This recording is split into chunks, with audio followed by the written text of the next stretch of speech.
आज सांगायचं म्हटलं तर वडणगे गावामध्ये रविदादांनी खूप काम केलेलं आहे. ज्याचं काम चांगलं त्याच्या पाठीशी आम्ही खंबीरपणे उभा राहणार. आणि जर ते खचून गेले असते तर ते कार्य बंद केलं असतं ते. पण तसं न करता आज पराभव झाला तर दुसऱ्या दिवशी सकाळी 6 वाजल्यापासून तो व्यक्ती जनतेच्या कामात आजपर्यंत आहे.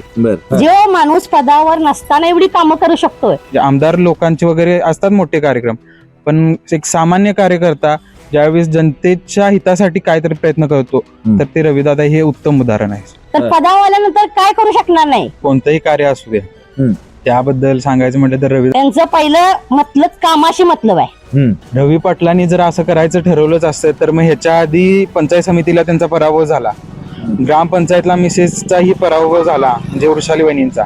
मग त्याच वेळी जर त्यांनी खचून गेले असते तर त्यांनी आजपर्यंत हे पुढे कार्य ठेवलंच नसतं.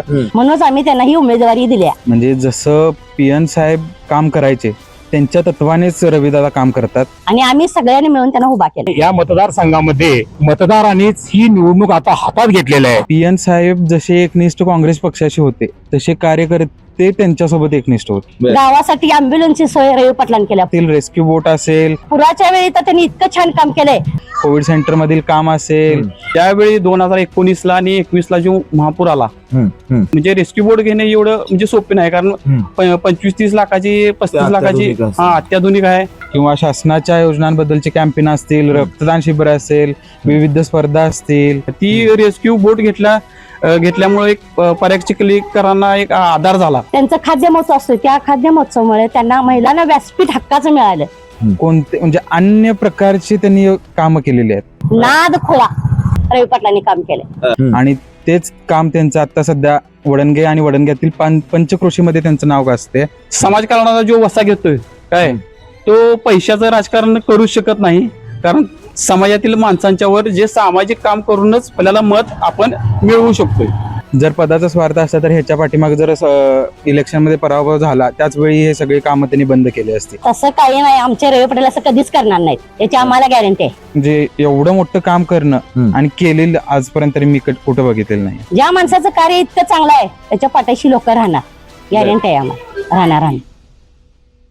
नमस्कार, केके न्यूज मध्ये आपलं स्वागत.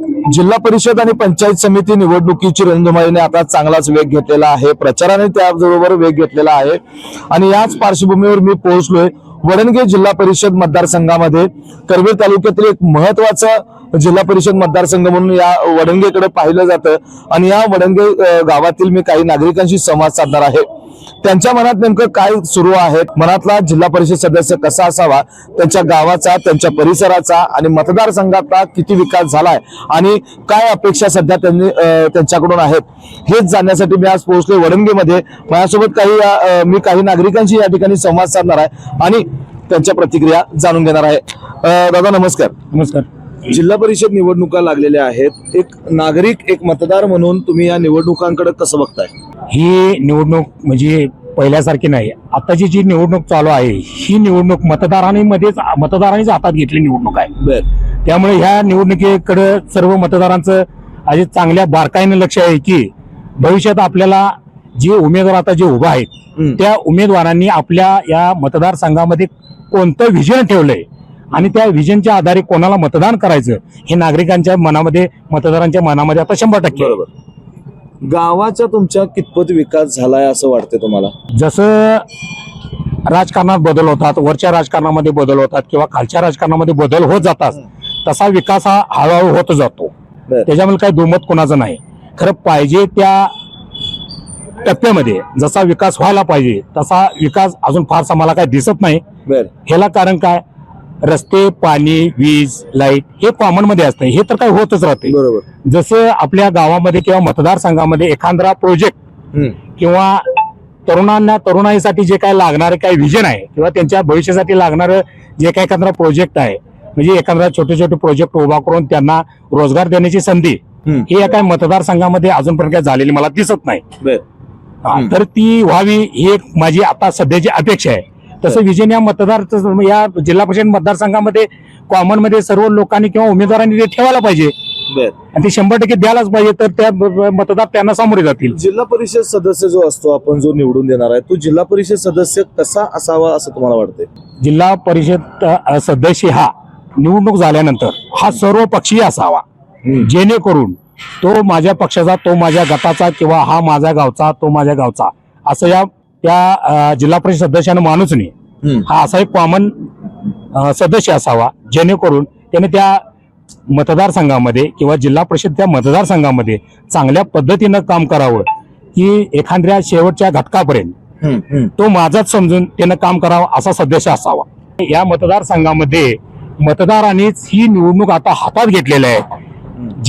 जी सत्तेत आहेत आणि जी सत्तेत नाहीत ह्याचं कम्प्रोमाइज या मतदारसंघातल्या लोकांनी केलेलं आहे. सत्तेत नसताना काही लोकांनी काय कामं केली, सत्तेत असताना कितपत विकास झाला, हे या मतदारसंघामध्ये आवर्जून या मतदारांनी आता पाहिलेलं आहे. त्यामुळे त्या सध्या काही कोणाला असं सांगू नये की कुणाचं पारडं जड आहे, मी हे म्हणत नाही, की ज्याने चांगल्या पद्धतीने या वडणगी गावामध्ये काम केलेलं असेल, मग पंचायत समिती असेल, जिल्हा परिषद असेल, त्यातनं काही आता जी निवडणुकीच्या सामोरे जात आहेत त्यांचा चांगला विकास बघून, किंवा जे काही बारीक सारीक कामं केलेले असतील, ज्यांनी चांगल्या पद्धतीने उपक्रम राबवले असतील, अशी जे काही आता जे इच्छुक आहेत किंवा जे उमेदवार आहेत त्यांच्या पाठीशी मतदार जरूर राहील असं मला वाटते. तुम्ही यावेळेला वैयक्तिक तुमचं मत मला फक्त सांगा, की मतदान करणार आहात, मतदान करत असताना व्यक्ती बघणार की पक्ष बघणार? नाही, मतदान करताना पहिलं मला व्यक्ती बघावी लागेल, की 12-24 तास जनतेच्या समोर उभा राहणारा, जनतेची विकास कामं करणारा, जनतेचं मत जाणून घेणारा, अधिक ह्याच्यामध्ये आपलं या मतदारसंघामध्ये पुढल्या 5 वर्षामध्ये त्यानं विजन काय ठेवले, तो कार्य काय करणार आहे, अशी व्यक्ती बघून मी मतदान करणार.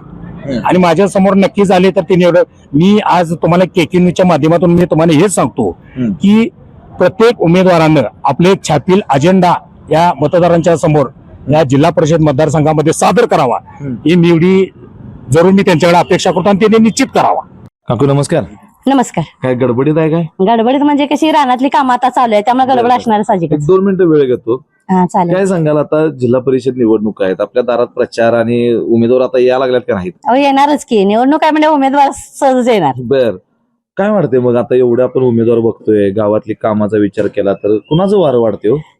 जास्त वारं वाटते आमच्या राष्ट्रवादीच, आमच्या रवी पाटलांचं. का हो? कारण त्यांचं कार्यच तसं आहे. काय रवी कामं पाटलांचं केली तशी वेगळी? त्यांची कामं म्हणजे ज्यावेळी लाडकी बहीण इथं आली त्यावेळी त्यांनी अहोरात्र जागून महिलांचे फॉर्म भरले. त्यात बऱ्याच त्रुटी होत्या, पण त्यांनी ते दुरुस्त करून सगळ्यांचे फॉर्म ऑनलाईन होते. रात्री नंतर नेट चालू असायचं, त्यावेळी त्यांनी ते रात्रीची कामं केल्यात. बर, हे महत्वाचं काम आहे. तसेच त्यांचं खाद्य महोत्सव असतो, त्या खाद्य महोत्सवामुळे त्यांना महिलांना व्यासपीठ हक्काचं मिळालं, एक महत्वाचं त्या काम. त्याचा फायदा झाला लोक हो हो, बराच फायदा झाला महिलांना लाडक्या बहिणीचा. मग लाडक्या बहिणीचा म्हणून तुम्ही रवी पाटील म्हणताय काय? नाही तसं काय नाही, त्यांचं कार्य भरपूर आहे. गावासाठी अँब्युलन्सची सोय रवी पाटलांनी केल्या. पुराच्या वेळी तर त्यांनी इतकं छान काम केलंय, नाद खोळा पुराच्या वेळी रवी पाटलांनी काम केलंय. मग आता ह्या निवडणुकीत ते उतरलेल्या एवढी कामं ते करतायत, मग कशाला पाहिजे जिल्हा परिषद सदस्यपद? पदासाठी नाही आहे, आमचं काम करण्यासाठी आम्ही माणसाला निवड केली आहे रवी पाटलांची. बर, आमची कामं छान करतात ते म्हणून आम्ही त्यांची निवड केली आहे जिल्हा परिषदेसाठी. जेव्हा माणूस पदावर नसताना एवढी कामं करू शकतोय, तर पदावर आल्यानंतर काय करू शकणार नाही. बर बर, म्हणून आम्ही त्यांना उभा केले रवी पाटलांना. होय की, पण आपण आजपर्यंत अनेक असे जिल्हा परिषद सदस्य बघितलेले आहेत, निवडणुकीपुरते यायचं, मतं मागायचे आणि परत 5 वर्ष गायब व्हायचं. पण आमचे रवी पाटील तसे नाही आहेत. हा. त्यांचं पहिलं मतलब कामाशी मतलब आहे, म्हणूनच आम्ही त्यांना ही उमेदवारी दिली आहे आणि आम्ही सगळ्यांनी मिळून त्यांना उभा केलं. बर, आता काय वाटतंय तुम्ही, आता ते राष्ट्रवादी, ते खरं तर काँग्रेसचे कट्टर कार्यकर्ते मानले जात होते, आता राष्ट्रवादीच्या घड्याळ चिन्हावरती निवडणूक लढवा लागलेत, मग तुम्ही यावेळेला व्यक्ती बघणार की पक्ष बघणार? व्यक्ती बघणार आम्ही, पक्ष बघत नाही. कामाशी मतलब ठेवतोय आम्ही, पक्षाशी नाही. ज्याचं काम चांगलं त्याच्या पाठीशी आम्ही खंबीरपणे उभा राहणार. आता काकू एक तुम्हाला विचारतो की आपण बघतोय आता तुम्हाला लाडकी बहीण योजनेचा मिळालं म्हणताय, खाद्य महोत्सवाचं महिलांना व्यासपीठ त्यांनी करून दिलं, अनेक कामं त्यांनी असं केली तुम्ही म्हणालात, पण आता ह्या निवडणुकीमध्ये कुठंतरी ते पैशाचा वापर करायला लागलेत, आमिष दाखवा लागलेत आणि निवडणूक अजिबात नाही. पैसे काही नाही. आम्ही पैसे घेऊन मतदान करणारी माणसं मुळात नाहीतच आणि त्यांचंही काम तसं नाही आहे. अजिबात नाही. निस्वार्थी माणूस आहे तो. निस्वार्थी आहे. निस्वार्थ आहे. पण भागातली कामं आतापर्यंत ते करायला लागलेत असं तुम्ही म्हणालात, मात्र आता पद आल्यानंतर ते लोकांना भेटलं पाहिजे, बोललं पाहिजे, किंवा नाहीतर मग आपण म्हणतो ना गाडीची काच पण खाली करायला नाही माणूस. तसं काही नाही. आमचे रवी पटेल असं कधीच करणार नाहीत, याची आम्हाला गॅरंटी आहे. या तुम्ही वडणगे गावाच्या रहिवासी आहात. हं. या गावात त्यांनी कामं भरपूर केली असं म्हणताय. मात्र जिल्हा परिषद मतदारसंघातील बाकीची जी गावं असतात हं. त्या गावातील लोक त्यांच्यासोबत राहतील असं वाटते का? राहणार की राहणार. ज्या माणसाचं कार्य इतकं चांगलं आहे त्याच्या पाठीशी लोक राहणार. गॅरंटी आहे आम्हाला. राहणार. दादा काय सांगाल, जिल्हा परिषद पंचायत समिती निवडणुका सुरू झालेल्या आहेत. या निवडणुकीकडे तुम्ही एक नागरिक म्हणून कसं बघता? अगदी आशेपूर्वक आणि एक संविधानानं दिलेले एक ही जिल्हा परिषद म्हणजे संविधानाच्या माध्यमातून या जिल्हा परिषद निवडणूक लागल्या. ह्या प्रत्येकाला आपल्या एक संविधानात्मक मताचा अधिकार देऊन एक तरुण व तडफदार उमेदवार या जिल्हा परिषदेवर पाठवून त्या उमेदवारामार्फत आपली जी जिल्हा परिषदची पंचायत समितीची जी कामं असतील ती आपल्या एक विजन घेऊन पूर्ण करणे या आशेने मी सर्व युवक गावातील आणि आम्ही त्या युवक या निवडणुकीकडे नजरेने त्या पाहत आहे. आता जर बघायला गेलं तर अनेक जण या निवडणुकीमध्ये आता इच्छुक आहेत, उतरलेले आहेत, रिंगणात आपल्याला दिसत आहेत. प्रचार सुरू आहे. पॉम्पलेट तुमच्या घरामध्ये येत असतील, आपण ते सगळं वाचत असतो, बघत असतो किंवा प्रचार बघत असतो. तर यामध्ये असा कोणता चेहरा आहे की बाबा हा ही व्यक्ती आहे की ती काम करू शकेल? पॉम्पलेट येतात पण त्या विकासाचा एक विजन विकास नुसता छापला जातो. विकास एक शब्द छापला जातो पण त्या विकासाच्या विजन नंतर ज्या समस्या निर्माण होतात की नुसता पाणी किंवा इथं कॉन्क्रीटचे रस्ते करणे म्हणजे हा विकास नसून ह्या विकासाचं पूर्त करणं म्हणजे शाश्वत विकास. या विकासाच्या विजनाची व्याख्या जी आहे की नाही ती परिपूर्ण म्हणजे शाश्वत विकासाची प्रत्येक युवकाला आशा आहे आणि आशा या शाश्वत विकासाच्या ध्येयापायी एक तरुण आणि तडफदार उमेदवार असणं गरजेचं आहे. आणि तरुण उमेदवार म्हणलं तर आता म्हणजे रवी पाटलांच्या या उमेदवारीकडे बघण्याचा दृष्टिकोन माणसांचा सर्वस्वी अवलंबून म्हणजे चांगल्या प्रतीचा उमेदवार म्हणून एक पाण्यात येत आहे. रवी पाटलांनी असं गावासाठी असेल किंवा या जिल्हा परिषदेच्या मतदारसंघात काय अशी वेगळी कामं केलेली आहेत की तुम्ही आता रवी पाटील म्हणाल किंवा गावातील युवक वर्ग म्हणताय असं? आता ही रविदाने आमच्या कसं आहे एक म्हणजे जी कामं केली आहेत ती म्हणजे सांगता पण येणार नाहीत. म्हणजे एवढी कामे केलेली आहेत. पहिलं म्हणजे आरोग्य असून दे, आरोग्य विभाग, शिक्षण विभाग किंवा शेती क्षेत्राशी असलेली कार्यपद्धती असून दे किंवा युवकांच्या शिक्षणा संदर्भात येणारे प्रश्न असतील किंवा महिलांच्या सबलीकरणासाठी जे ठराविक कार्यक्रम घेतले जातात ते एक महत्वाचा मुद्दा आहे. म्हणजे आर्थिक महिलांचा आर्थिक सक्षमता वाढावी यासाठी त्यांना म्हणजे खाद्य महोत्सव भरला जातं. त्यासाठी ज्या व्यावसायिक किंवा काही महिला इथं आमच्या गावामध्ये तयार होतात त्यासाठी एक प्रेरणा म्हणून एक प्रेरणा सन्मान पुरस्कार पण त्यांनी जाहीर ठेवला आहे. दरवार्षिक म्हणजे त्यातनं एक प्रेरणा स्रोत महिलांच्या मध्ये निर्माण होऊन कनी त्यांची एक त्या महिलांपासून ज्या व्यावसायिक झालेल्या आहेत त्यांची प्रेरणा कुठेतरी दुसऱ्या महिलांना मिळावी यासाठी ते प्रयत्न करतात. सक्षमीकरणासाठी भरपूर कार्य. रवींद्र पाटील हे काँग्रेसचे कट्टर कार्यकर्ते मानले जात होते. मात्र आता राष्ट्रवादी अजित पवार गटातून ते निवडणुकीच्या रिंगणात उतरलेले आहेत. काय लोक त्यांना कितीपत साथ देतील असं वाटतंय? रविदांना 100% गावातील आणि गावाबाहेर जी आमची चिखली, आंबेवाडी ही जी आमच्या जिल्हा परिषद झडपी मतदारसंघात जी गावं मोडतात ती परिपूर्ण 100% ह्या वेळेला साथ देतील. म्हणजे कारण गेल्या वेळी ग्रामपंचायतला आणि इकडं जो थोड्या मतांनी जो पराभव झालेला आहे रविदांचा, पण त्या पराभवात एक फिनिक्स भरारी ही ह्यावेळी घेणार जिल्हा परिषद. कारण ते कामाच्या जोरावर घेणार. पुराच्या ज्यावेळी 2019ला आणि 21ला जो महापूर आला त्यानंतरची जी त्यांना म्हणजे जी वाचवण्याची हे होते रेस्क्यू बोट रेस्क्यू ऑपरेशन होतं म्हणजे जे प्रशासनामार्फत ज्या बोटी येत होत्या त्या कुठेतरी कमी पडत होत्या आणि त्या कमी पडत असल्यामुळं पर्याग चिखली ही कायम सतत पाण्यात जाते आणि त्या पाण्यात जाणाऱ्या एक पुराचा धोका निर्माण होतो त्या गावाला आणि त्यासनी रेस्क्यू करून बाहेर काढणं त्या गावात हे गरजेचं असतं. त्यासाठी रेस्क्यू बोट 2022 साली त्यांनी हे परीक्षण करून घेतली ती म्हणजे रेस्क्यू बोट घेणे एवढं म्हणजे सोपे नाही, कारण 25-30 लाखाची 35 लाखाची अत्याधुनिक असते. अत्याधुनिक आहे. 35 लाखाची रेस्क्यू बोट घेणं, त्यावर ते स्वयंचलित माणसं ट्रेन करणं हे एवढं म्हणजे सोपं नाही आहे. ती रेस्क्यू बोट घेतल्यामुळे एक पर्यटकांना एक आधार झाला. बर. निदान म्हणजे दरवर्षी पुराचा संदर्भ पूर हा संकट हे येते आणि येत राहते. हे सगळं करत असताना कुठंतरी रवी पाटलांनी आता या जिल्हा परिषद सदस्य पदाचा स्वार्थ बघितलेला आहे, म्हणून या निवडणुकीत उतरलेत असं वाटते का, किंवा ही कामं आतापर्यंत केलीत तेवढ्यासाठीच? स्वार्थ असा म्हणता येत नाही की जिल्हा परिषदचं एक मुळात रविदा कने खाली ग्रामपंचायत आणि हे लढवणार आम्हाला आमच्या बशी ज्यावेळी बोलायचं तर कनी ते कायम काय होतं आम्हाला ही खाली म्हणजे ही मी ग्रामपंचायत आणि हे लढवणारच नव्हतं. पण कसं असतंय काही गोष्टी तिथं घडून आल्या, त्यामुळं ग्रामपंचायतमध्ये उभारणं गरजेचं झालं, त्यामुळं थोडा पराभव कमी मतात झाला.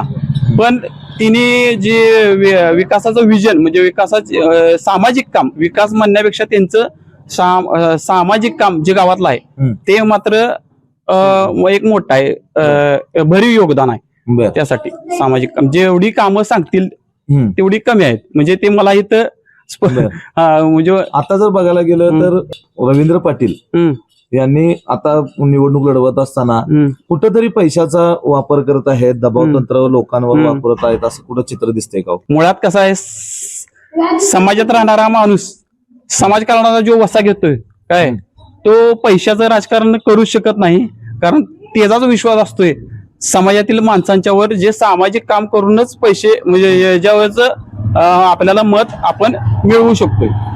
आणि ही एक उभा न करता कुणी उभा न करता एक समाजातनं सामाजिक नेतृत्व उभा केलेली व्यक्ती आहे. त्यामुळे पैशाचा वापर काय नाही, हे आणि मुळात रवी पाटील हे लोकचळवळीचा एक उमदा नवीन नेतृत्वाचा कार्यकर्ता आहे. कारण कुठेही म्हणजे एक विद्यार्थ्यांचा प्रश्न असतील किंवा शेती विषयी जर प्रश्न एखादा वेळा निघाला तर त्याविषयी म्हणजे एक शिबिर घेणे, व्याख्यान घेणे, म्हणजे आधुनिक पद्धतीची शेती असेल किंवा काही शेतीच्या समस्या असतील त्या पण ते त्या समस्याचं निराकरण करण्यासाठी ती तिथं उपलब्ध असतात. आरोग्याच्यासाठी पण तिथं उपलब्ध असतात. आणि मध्येच आता आपल्याला मराठा आरक्षणाचा जो धगधगता प्रश्न जो गोंगावलेला त्यात ते मराठा आणि धनगर आरक्षणाचं म्हणजे जो मराठा आणि धनगरांना आरक्षण मिळण्यासाठी जो प्रश्न गोंगावत होता त्यात पण ते सामील असतात. म्हणजे ज्या सर्व सोयीनं म्हणजे याच्यानुसार सर्वसमावेशक असं समाज आहेत, सर्व जाती धर्माचे सामाजिक असं नेतृत्व आहे. ते कुठल्याही ग्रुपचा म्हणजे एखादा ग्रुप असतोय असा उमदा कार्यकर्ता नाही. गावातील सर्व समावेशक युवा पिढी जी आहे की नाही सक्षम करण्यासाठी तयार झालेलं नेतृत्व गावातील कुठल्याही ग्रुपचा म्हणजे एखादा ग्रुप नाही असं जेव्हा गल्लीतल्या एखादा ग्रुप आहे आणि त्या ग्रुपनेच उभा केलाय जेडपीला असं नेतृत्व नाही आहे ते. बर बर बर. त्या काय म्हणजे त्या नेतृत्वामागं गावातील सर्व गावातील जी मंडळ आहेत त्यातली जी मुलं आहेत युवा वर्ग ती त्यांच्या माध्यमातून तयार झालेले नेतृत्व आहे आणि ते पण सामाजिक कार्याच्या जोरावर. दादा नमस्कार. नमस्कार. जिल्हा परिषद निवडणुका सुरू आहेत, काय वाटते तुमच्या मते जिल्हा परिषद सदस्य जो पाहिजे तो कसा असावा असं तुम्हाला वाटतंय? चांगला कर्तृत्ववान पाहिजे, ऍक्टिव्ह पाहिजे, अभ्यासू पाहिजे, अशा गोष्टीतला कार्यकर्ता पाहिजे. मित्रा, जिल्हा परिषद निवडणुका सध्या सुरू आहेत, तरुण म्हणून काय वाटते ही जिल्हा परिषद निवडणुकीकडे तुम्ही कसं बघताय?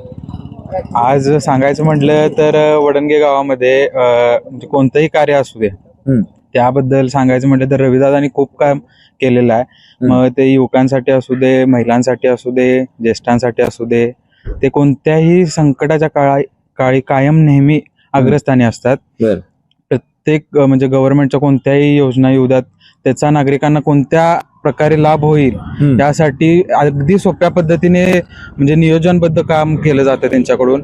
मग ते युवक मंच कार्यकर्ते असतील मग त्यानुसार त्यांनी म्हणजे तसं फिल्डिंग त्यांनी लावलेली असतात. मग त्यांचा हेतू कधी इलेक्शन असावी किंवा राजकारणासाठी कधी नसतोय. आता ही एवढी विकास कामं केली कुठंतरी असं वाटत नाही की बाबा या पदाचा स्वार्थ आहे म्हणून आतापर्यंत कामं केली? नाही. जर पदाचा स्वार्थ असता तर ह्याच्या पाठीमागे जर इलेक्शन मध्ये पराभव झाला त्याच वेळी हे सगळे कामं त्यांनी बंद केले असते.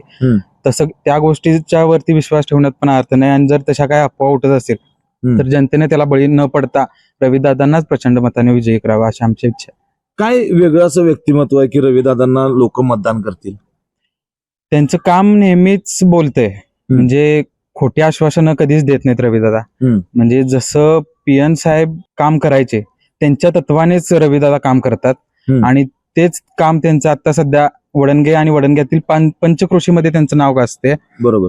मग भले ते पुराचं संकट असू दे, कोरोना काळ असू दे, कोरोना काळामध्ये कोविड सेंटर उभा करणं म्हणजेच मोठी गोष्ट नसून तर कोविड सेंटर बंद केल्यानंतर पण ती कोविड सेंटर सुरक्षितरित्या साफसफाई करून त्या विद्यार्थ्यांना शाळा म्हणजे ज्या शाळेमध्ये कोविड सेंटर झालेले तिची साफसफाई करून रविदादांनी जसे आधी शाळा भरली झाली तशी शाळा भरायला मदत केली त्यांनी. बरोबर. म्हणजे साफसफाई पूर्ण सॅनिटाईज करून शाळा म्हणजे अंगणवाडी असतील ज्या ज्या ठिकाणी कोविड सेंटर उभा झालेले ते व्यवस्थित साफसफाई करून त्यांना करून दिले. पीएन पाटील यांच्या विचारावर ते चालतात, त्यांच्या पावला ठेवून ते काम करतात असं तुम्ही म्हणालात. मात्र आता बघायला गेलं तर ते राष्ट्रवादी अजित पवार गटातून या निवडणुकीच्या रिंगणात आहेत.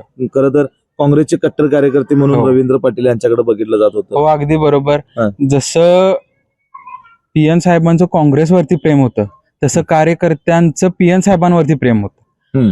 पीएन साहेब जसे एकनिष्ठ काँग्रेस पक्षाशी होते तसे कार्यकर्ते त्यांच्यासोबत एकनिष्ठ होते. त्यामुळं जे तत्व पीएन साहेबांनी पाळलं तेच कार्यकर्त्यांनी त्यांच्यासोबत पाळलं, ना की पक्षासोबत. त्यामुळं जे कार्यकर्त्यांचं जे तत्व आहे ते पीएन साहेबांच्या घराण्यासोबत होतं. तसंच रविदादांनी पण तेच आपलं म्हणजे जो वादा पीएन साहेबांच्या घराण्यासोबत होता तोच त्यांनी आजपर्यंत चालवत आलेत. कुठंतरी आता या जिल्हा परिषद मतदारसंघाच्या जिल्हा परिषदेच्या निवडणुकीच्या निमित्तानं या संपूर्ण जिल्हा परिषद मतदारसंघातील लोक रवींद्र पाटील यांच्यासोबत राहतील असं चित्र दिसतंय का? हो नक्कीच. आज बघायला गेलं तर त्यांच्या जो काम करण्याची पद्धत आहे ती जनतेच्या हितासाठीच आहे. मग कधीही तो रविदादांनी कधी कोणता हा माझा विरोधक आहे ह्याचं काम कसं करू किंवा ह्याला हा माझा नाही ह्याला जवळ धरू की नको असा कधीही विचार केला नाही. मग ते अँब्युलन्स असतील, रेस्क्यू बोट असेल, कोविड सेंटर मधील काम असेल किंवा शासनाच्या योजनांबद्दलचे कॅम्पेन असतील, रक्तदान शिबिर असेल, विविध स्पर्धा असतील, कोणते म्हणजे अन्य प्रकारची त्यांनी कामं केलेली आहेत. म्हणजे ह्या पंचक्रोशीमध्ये अशी म्हणजे एवढं मोठं काम करणं आणि केलेलं आजपर्यंत तरी मी कुठं बघितलेलं नाही. आणि ह्या स्टेजला म्हणजे जिल्हा परिषद किंवा या ग्रामपंचायत लेवल पर्यंत असं कोणीच आमदार लोकांचे वगैरे असतात मोठे कार्यक्रम, पण एक सामान्य कार्यकर्ता ज्यावेळेस जनतेच्या हितासाठी काहीतरी प्रयत्न करतो तर ते रविदादा हे उत्तम उदाहरण आहे. रवींद्र पाटील यांनी आता बघायला गेलं तर आपण अनेक जिल्हा परिषद सदस्य असे बघितलेले आहेत की बाबा मतं मागायची, निवडून यायचं आणि 5 वर्ष गायब व्हायचं. असंच रवी पाटील देखील करतीलच की? रवी पाटलांनी जर असं करायचं ठरवलंच असतं तर मग ह्याच्या आधी पंचायत समितीला त्यांचा पराभव झाला, ग्रामपंचायतला मिसेसचाही पराभव झाला म्हणजे वृषाली वहिनींचा. मग त्याच वेळी जर त्यांनी खचून गेले असते तर त्यांनी आजपर्यंत हे पुढं कार्य ठेवलंच नसतं. आणि जर ते खचून गेले असते तर ते कार्य बंद केलं असतं त्यांनी. पण तसं न करता आज पराभव झाला तर दुसऱ्या दिवशी सकाळी 6 वाजल्यापासून तो व्यक्ती जनतेच्या कामात आजपर्यंत आहे. त्यामुळे त्यांचं कार्य हे नेहमी लोकहितासाठी आणि निस्वार्थ भावनेने केलेलं आहे. यावेळी तुम्ही मतदान करणार आहात, मतदान करताना तुम्ही पक्ष बघणार की व्यक्ती बघणार? आम्ही पक्षाचीच माणसं आणि व्यक्तीचीच माणसं आहे. त्यामुळं आम्ही पक्षासोबत आहोतच आणि व्यक्तीसोबतही आहोत. त्यामुळे राष्ट्रवादी आणि भाजप युती जी आहे त्याला आम्ही प्रचंड मताने विजय करू. तर नक्कीच आपण पाहिलं की वडणगे जिल्हा परिषद मतदारसंघातील वडणगे गावातील आपण अनेक गल्ल्यांमध्ये अनेक विविध भागामध्ये ज्या वेळेला लोकांशी संवाद साधा, या ठिकाणी खरं बघायला गेलं तर बहुरंगी अशी या ठिकाणी लढत सध्या सुरू आहे. आणि या लढतीमध्ये आपण सगळ्यांच्या सोबत ज्यावेळेला गप्पा मारल्या, विकासाबाबत ज्यावेळेला बोलायला गेलं तर विकास हा कुठंतरी अद्यापही होणं बाकी आहे, विकास अजून थांबलेला आहे. मात्र आता सध्याच्या घडीला या ठिकाणचं जे चित्र आहे तर राष्ट्रवादी अजित पवार गटाचे जे उमेदवार आहेत रवींद्र पाटील यांनी कोणतंही पद नसताना या ठिकाणी महत्वाची अशी कामं केली आहेत. रस्ते, गटर्स आणि कचरा उठाव, स्वच्छता या मूलभूत सोयी सुविधा प्रत्येक जण करतच असतो. मात्र या परिसरातील नागरिकांना ज्या काही सुविधा किंवा मदत ज्याला म्हटलं जातं, या संपूर्ण परिसरात बाजूलाच आपल्या प्रयाग चिखली जे आहे, या ठिकाणी या संपूर्ण परिसराला प्रत्येक वर्षी पुराचा विळखा बसतो. मात्र या पुराच्या विळख्यातून नागरिकांना बचावण्यासाठी एक अत्याधुनिक बोट जी आहे ती बोट रवींद्र पाटलांनी देण्याचं काम एक महत्वाचं केलेलं आहे. त्याचबरोबर या वडणगे गावाबरोबर पंचक्रोशीतील महिलांना एक त्यांचं व्यासपीठ, खुलं व्यासपीठ त्यांना उपलब्ध करून देण्याचं काम केलं. खाद्य महोत्सवाच्या माध्यमातून, बचत गटाच्या माध्यमातून एक चांगलं महिलांना व्यासपीठ उपलब्ध करून दिलं, जेणेकरून त्यांना महिला सक्षम होतील. अशा एक ना अनेक गोष्टी रवींद्र पाटील यांनी केलेल्या आहेत. त्यामुळं रवींद्र पाटील यांच्यासारखा युवा चेहरा या निवडणुकीमध्ये आम्हाला सभागृहात पाठवणार असल्याचंही आपल्याला काही नागरिकांनी सांगितले आहे. एकूणच आता मतदान प्रक्रिया होती आहे. मतदान प्रक्रियेनंतर मतमोजणी निकाल असणार आहे आणि या निकालातच स्पष्ट आपल्याला होईल की वडणगेकरांचा कौल नेमका कोणाला गेलाय. व्हिडिओ जर्नलिस्ट सर्वेश देसाईसह मी सद्दाम अली, KK न्यूज, वडणगे.